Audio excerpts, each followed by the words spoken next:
Hello, my friends. Welcome to day 10 of reading through the Bible in 365. We're here at the park, and you're not going to see the park while I'm doing it, but you're going to hear it. So I figured it's a beautiful morning. By the time I post this, it might not be morning, but right now it is a beautiful morning, and I am taking advantage of it. So let's get to reading, guys. All right, so for today, we are doing 2 Kings chapter 10, 11, and 12. And then we're doing John chapter 1, verses 29 to 51. So we're going to start off with 2 Kings chapter 10. The only problem here is that my nose is doing funny things because I have allergies and I'm sitting in the grass. But that's neither here nor there. I digress. Let's get moving. Chapter 10. Ahab had 70 sons living in the city of Samaria. So Jehu wrote letters and sent them to Samaria to the elders and officials of the city and to the guardians of King Ahab's sons. He said, "The king's sons are with you, and you have at your disposal chariots, horses, a fortified city, and weapons. As soon as you receive this letter, select the best qualified of your master's sons to be your king and prepare to fight for Ahab's dynasty." But they were paralyzed with fear and said, "We've seen that 2 kings couldn't stand against this man. What can we do?" So the palace and city administrators, together with the elders and the guardians of the king's sons, sent this message to Jehu. "We are your servants and will do anything you tell us. We will not make anyone king. Do whatever you think is best." Jehu responded with a second letter. "If you are on my side and are going to obey me, bring the heads of your master's sons to me at Jezreel by this time tomorrow." It's an odd request. Bring me everybody's heads. Now the 70 sons of the king were being cared for by the leaders of Samaria, where they had been raised since childhood.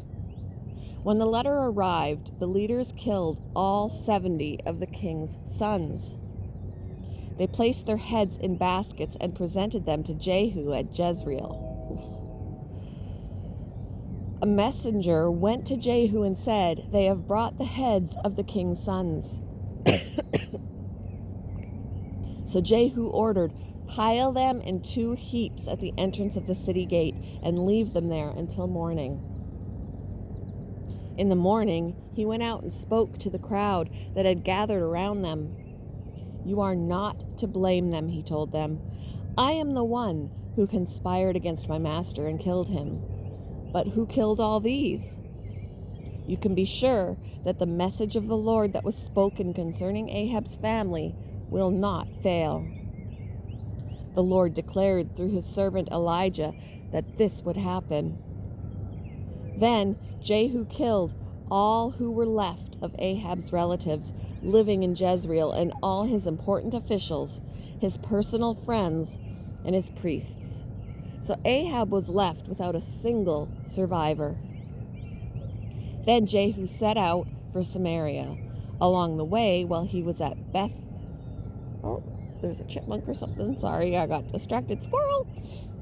Along the way, while he was at Betheked of the shepherds, he met some relatives of King Ahijah of Judah.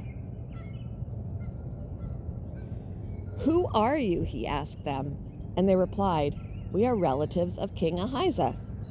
We are going to visit the sons of King Ahab and the sons of the queen mother." "Take them alive," Jehu shouted to his men, and they captured all 42 of them and killed them at the well of Betheked. None of them escaped. When Jehu left there, he met Jehonadab, son of Rechab, who was coming to meet him.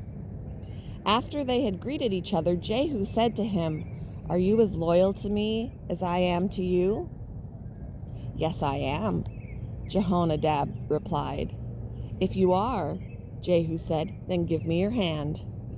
All right, So sorry about that. I got a Jehonadab little put out visitor, his hand, and big old Jehu dog helped him into that the was chariot. off leash came to see me, but Then Jehu said, dude "Now was come like, with me and he's see friendly, how so devoted he came I to see am me. So I to the loved Lord." on a dog and So Jehonadab had a little bit of a rode conversation along with this him. nice guy. So, back to that, or back When to what we were Jehu doing. arrived in Samaria, he killed everyone who was there from When Ahab's Jehu family, arrived who in was left Samaria, there he killed from everyone Ahab's who was family. left there from Hold on, Ahab's guys. family, just as the Lord had promised through Elijah.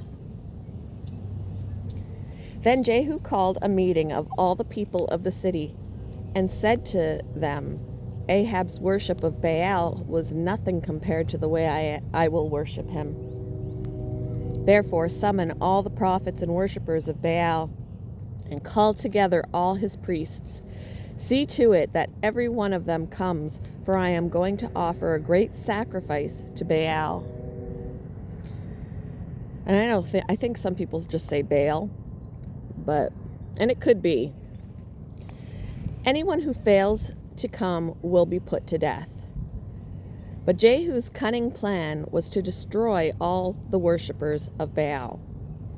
Then Jehu ordered, "Prepare a solemn assembly to worship Baal." So they did. He sent messengers throughout all Israel, summoning those who worshipped Baal.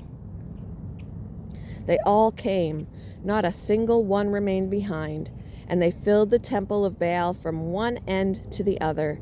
And Jehu instructed the keeper of the wardrobe, "Be sure that every worshipper of Baal wears one of these robes." So robes were given to them. Then Jehu went into the temple of Baal with Jehonadab, son of Rechab. Jehu said to the worshippers of Baal, "Make sure no one who worships the Lord is here, only those who worship Baal." So they were all inside the temple to offer sacrifices and burnt offerings.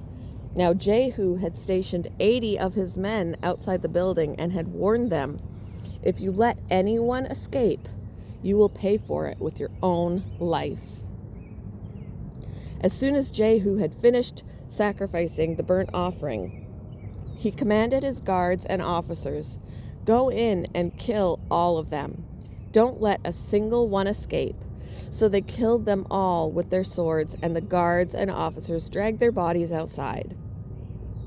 Then Jehu's men went into the innermost fortress of the temple of Baal. They dragged out the sacred pillar used in the worship of Baal and burned it. They smashed the sacred pillar and wrecked the temple of Baal, converting it into a public toilet, as it remains to this day. In this way, Jehu destroyed every trace of Baal worship from Israel. He did not, however, destroy the gold calves at Bethel and Dan, with which Jeroboam, son of Nebat, had caused Israel to sin. Nonetheless, the Lord said to Jehu, "You have done well in following my instructions to destroy the family of Ahab. Therefore, your descendants will be kings of Israel down to the 4th generation." But Jehu did not obey the law of the Lord, the God of Israel, with all his heart. He refused to turn from the sins that Jeroboam had led Israel to commit. At about that time, the Lord began to cut down the size of Israel's territory. King Hazael conquered several sections of the country east of the Jordan River, including all of Gilead, Gad, Reuben, and Manasseh. He conquered the area from the town of Aroer by the Arnon Gorge to as far north as Gilead and Bashan.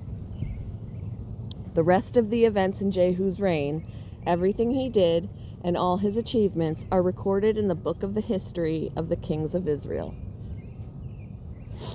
When Jehu died, he was buried in Samaria.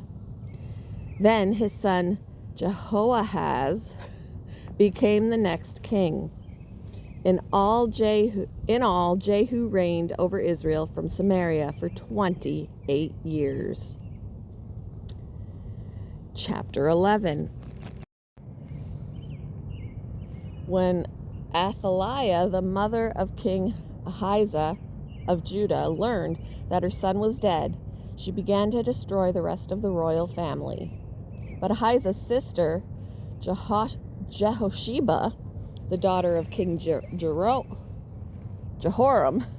took Ahijah's infant son Joash and stole him away from among the rest of the king's children who were about to be killed. She put Joash and his nurse in a bedroom, and they hid from Athaliah so the child was not murdered. Joash remained hidden in the temple of the Lord for 6 years while Athaliah ruled over the land. In the 7th year of Athaliah's reign, Jehoiada, the priest Jehoiada the priest summoned the commanders, the Karaite mercenaries, and the palace guards to come to the temple of the Lord. He made a solemn pact with them and made them swear an oath of loyalty there in the Lord's temple. Then he showed them the king's son. Jehoiada told them, "This is what you must do. A third of you who are on duty on the Sabbath are to guard the royal palace itself.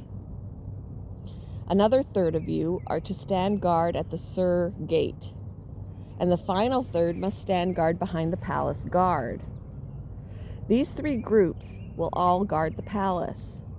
The other 2 units who are off duty on the Sabbath must stand guard for the king at the Lord's temple.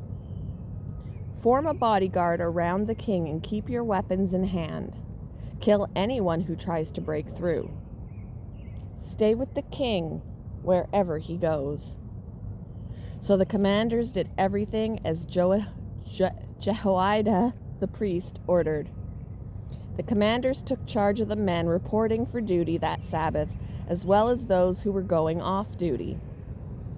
They brought them all to Jehoiada the priest, and he supplied them with the spears and small shields that had once belonged to King David and were stored in the temple of the Lord.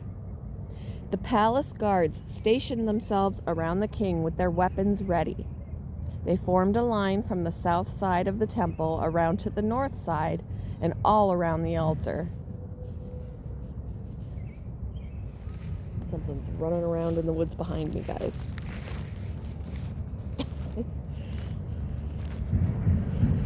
Then Jehoiada brought out Joash, the king's son, placed the crown on his head, and presented him with a copy of God's laws. They anointed him and proclaimed him king, and everyone clapped their hands and shouted, "Long live the king!" When Athaliah heard the noise made by the palace guards and the people, she hurried to the Lord's temple to see what was happening. When she arrived, she saw the newly crowned king standing in his place of authority by the pillar, as was the custom at times of coronation. The commanders and trumpeters were surrounding him, and people from all over the land were rejoicing and blowing trumpets. When Athaliah saw all this, she tore her clothes in despair and shouted, "Treason! Treason!" Then Jehoiada, the priest, ordered the commanders who were in charge of the troops, "Take her, Aunt. I don't want you. Take her to the soldiers in front of the temple and kill anyone who tries to rescue her." For the priest had said, "She must not be killed in the temple of the Lord." So they seized her and let her out to the gate where horses enter the palace grounds, and she was killed there. Then Jehoiada made a covenant between the Lord and the king and the people, and they would be the Lord's people. He also made a covenant between the king and the people. And all the people of the land went over to the temple of Baal and tore it down. They demolished the altars and smashed the idols to pieces, and they killed Mattan, the priest of Baal, in front of the altars. Jehoiada, the priest, stationed guards at the temple of the Lord. Then the commanders, the Karaite mercenaries, the palace guards, and all the people of the land escorted the king from the temple of the Lord. They went through the gate of the guards and into the palace, and the king took his seat on the royal throne. So all the people of the land rejoiced, and the city was peaceful, because Athaliah had been killed at the king's palace. Joash was 7 years old when he became king. 7 years old. Chapter 12. Joash began to rule over Judah in the 7th year of King Jehu's reign in Israel. He reigned in Jerusalem 40 years. His mother was Zibiah from Beersheba. All his life Joash did what was pleasing in the Lord's sight, because Jehoiada the priest instructed him. Yet even so, he did not destroy the pagan shrines, and the people still offered sacrifices and burned incense there. One day, King Joash said to the priests, "Collect all the money brought as a sacred offering to the Lord's temple, whether it is a regular assessment, a payment of vows, or a voluntary gift. Let the priests take some of that money to pay for whatever repairs are needed at the temple." But by the 23rd year of Joash's reign, the priests still had not repaired the temple. So King Joash called for Jehoiada and the other priests and asked them, "Why haven't you repaired the temple? Don't use any more money for your own needs. From now on, it must all be spent on temple repairs." So the priests agreed not to accept any more money from the people. A lot more people are coming out here. And they also agreed to let others take responsibility for repairing the temple. Then Jehoiada the priest bored a hole in the lid of a large chest and set it on the right-hand side of the altar at the entrance of the temple of the Lord. The priests guarding the entrance put all of the people's contributions into the chest. Whenever the chest became full, the court secretary and the high priest counted the money that had been brought to the Lord's temple and put it into bags. Then they gave the money to the construction supervisors who used it to pay the people working on the Lord's temple: the carpenters, the builders, the masons, and the stone cutters. They also used the money to buy the timber and the finished stone needed for repairing the Lord's temple, and they paid any other expenses related to the temple's restoration. The money brought to the temple was not used for making silver bowls, lamp snuffers, basins, trumpets, or other articles of gold or silver for the temple of the Lord. It was paid to the workmen who used it for the temple repairs. No accounting of this money was required from the construction supervisors because they were honest and trustworthy men. However, the money that was contributed for guilt offerings and sin offerings was not brought into the Lord's temple. It was given to the priests for their own use. About this time, King Hazael of Aram went to war against Gath and captured it. Then he turned to attack Jerusalem. King Joash collected all the sacred objects that Jehoshaphat, Jehoram, and Ahijah, the previous kings of Judah, had dedicated, along with what he himself had dedicated. He sent them all to Hazael, along with all the gold in the treasuries of the Lord's temple and the royal palace. So Hazael called off his attack on Jerusalem. The rest of the events in Joash's reign and everything he did are recorded in the book of the history of the kings of Judah. Joash's officers plotted against him and assassinated him at Beth Millo on the road to Silla. The assassins were Jozachar, son of Shemeath, and Jehozabad, son of Shomer, both trusted advisors. Joash was buried with his ancestors in the city of David. Then his son Amaziah became the next king. Chapter 13. Jehoahaz, son of Jehu, began to rule over Israel in the 23rd year of King Joash's reign in Judah. He reigned in Samaria 17 years. But he did what was evil in the Lord's sight. He followed the example of Jeroboam, son of Nebat, continuing the sins that Jeroboam had led Israel to commit.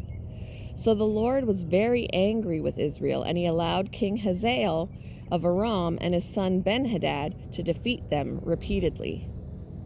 Then Jehoahaz prayed for the Lord's help, and the Lord heard his prayer, for he could see how severely the king of Aram was oppressing Israel. So the Lord provided someone to rescue the Israelites from the tyranny of the Arameans. Then Israel lived in safety again as they had in former days. But they continued to sin, following the evil example of Jeroboam. They also allowed the Asherah pole in Samaria to remain standing. Finally, Jehoahaz's army was reduced to 50 charioteers, 10 chariots, and 10,000 foot soldiers. The king of Aram had killed the others, trampling them like dust under his feet. The rest of the events in Jehoahaz's reign, everything he did, and the extent of his power are recorded in the book of the history of the kings of Israel. When Jehoahaz died, he was buried in Samaria. Then his son Jehoash became the next king. Jehoash, son of Jehoahaz, began to rule over Israel in the 37th year of King Joash's reign in Judah. He reigned in Samaria 16 years. But he did what was evil in the Lord's sight. He refused to turn from the sins that Jeroboam, son of Nebat, had led Israel to commit. The rest of the events in Jehoash's reign and everything he did, including the extent of his power and his war with King Amaziah of Judah, are recorded in the book of the history of the kings of Israel. When Jehoash died, he was buried in Samaria with the kings of Israel. Then his son Jeroboam II became the next king. When Elisha was in his last illness, King Jehoash of Israel visited him and wept over him. My father, I see the chariots and charioteers of Israel," he cried. Elisha told him, "Get a bow and some arrows." And the king did as he was told. Elisha told him, "Put your hand on the bow." And Elisha laid his own hands over the king's hands. Then he commanded, "Open that eastern window." And he opened it. Then he said, "Shoot." So he shot an arrow. Elisha proclaimed, "This is the Lord's arrow, an arrow of victory over Aram. For you will completely conquer the Arameans at Aphek." Then he said, "Now pick up the other arrows and strike them against the ground." So the king picked them up and struck the ground 3 times. But the man of God was angry with him. "You should have struck the ground 5 or 6 times, he exclaimed. "Then you would have beaten Aram until it was entirely destroyed." "Now you will be victorious only 3 times. Then Elisha died and was buried. Groups of Moabite raiders used to invade the land each spring.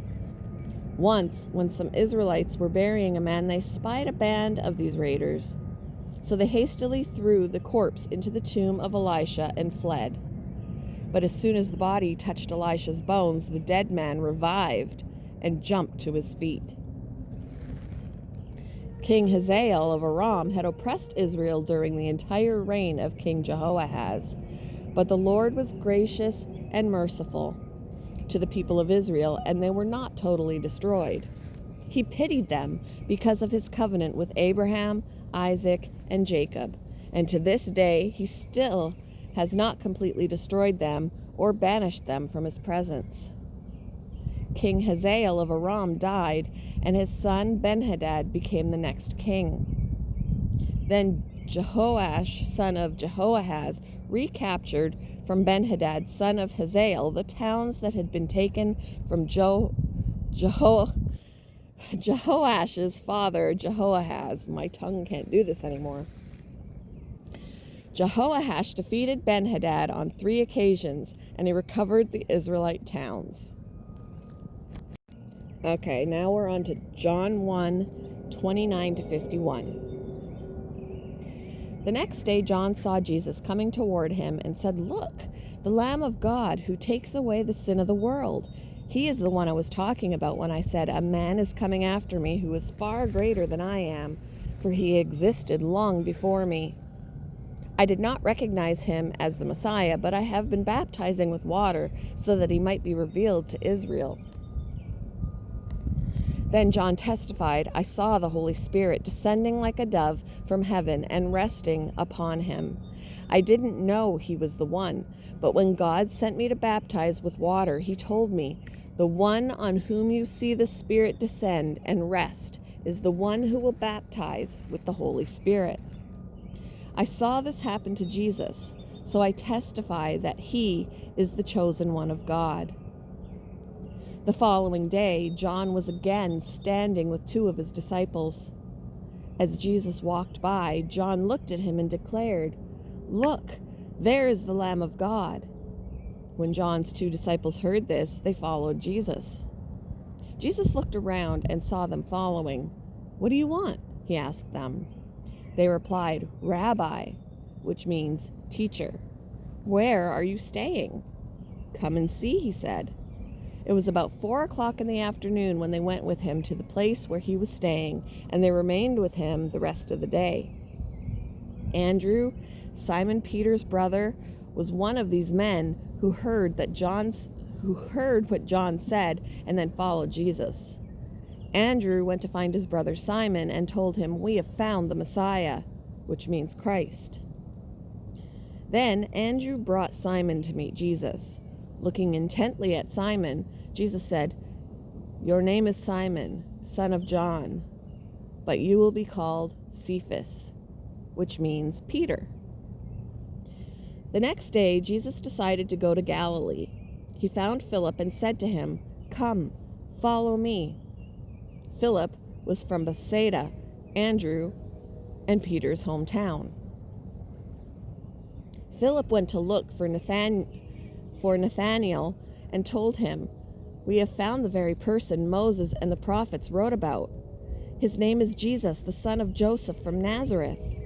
"Nazareth!" exclaimed Nathanael. "Can anything good come from Nazareth?" "Come and see for yourself," Philip replied. As they approached, Jesus said, "Now here is a genuine son of Israel, a man of complete integrity." "How do you know about me?" Nathanael asked. Jesus replied, "I could see you under the fig tree before Philip found you." Then Nathanael exclaimed, "Rabbi, you are the Son of God, the King of Israel." Jesus asked him, "Do you believe this just because I told you I had seen you under the fig tree? You will see greater things than this." Then he said, "I tell you the truth. You will all see heaven open and the angels of God going up and down on the Son of Man, the one who is the stairway between heaven and earth." Thank you for joining me for today's reading of day 10 of Reading Through the Bible in 365. I hope you have a wonderful day, and I hope you enjoyed being out in nature with me, listening to the sounds. And I will see you in the next one, guys.